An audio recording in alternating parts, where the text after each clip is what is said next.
Au moment où le débat sur la formation des jeunes enseignants reprend, les 2 semaines de pratique accompagnée de mes stagiaires d'histoire-géographie prend fin.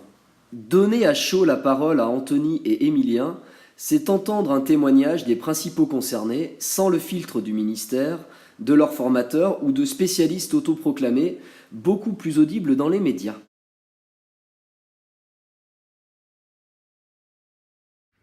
Bonjour, donc je suis Anthony et voici Émilien.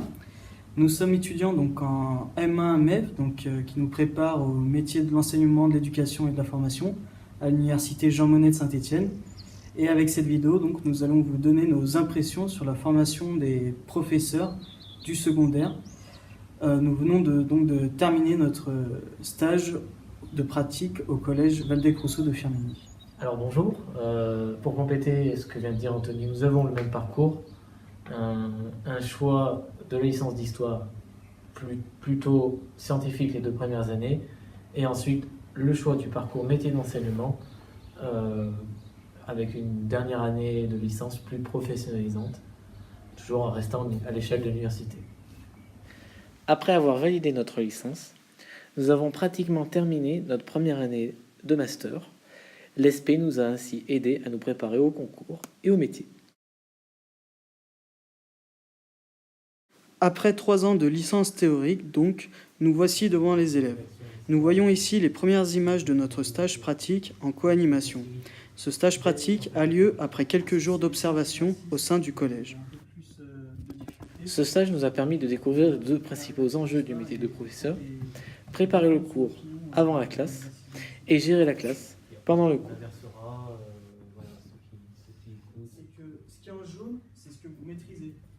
Donc insuffisant, fragile, satisfaisant. Alors si nous devions retenir le point positif de notre formation, c'est évidemment le stage. Le seul moment de l'année où nous avons vraiment touché du doigt le métier de professeur, aussi bien en dehors que dans la classe, l'université restant plutôt une formation scientifique. L'une des difficultés que nous avons rencontrées cette année, c'est de ne pas avoir vraiment été formés à gérer des élèves 10 ou ne comprenant pas bien le français. Avec Anthony, nous rejoignons la tribune publiée par Libération sur 2 points.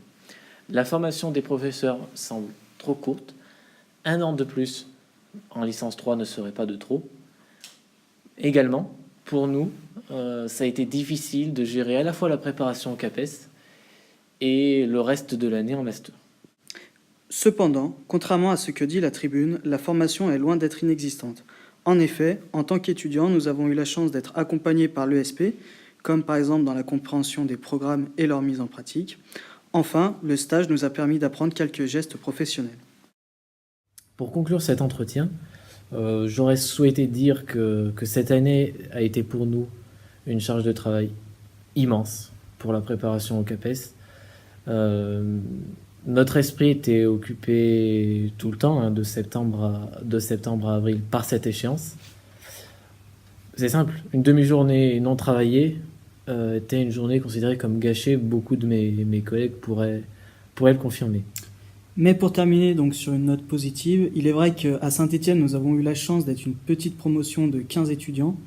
15 étudiants, donc très unis dans le travail, donc on s'est partagé le travail, et très unis dans le soutien moral entre nous. Souhaitons quand même bonne chance et bon courage aux futurs candidats et professeurs. Au revoir.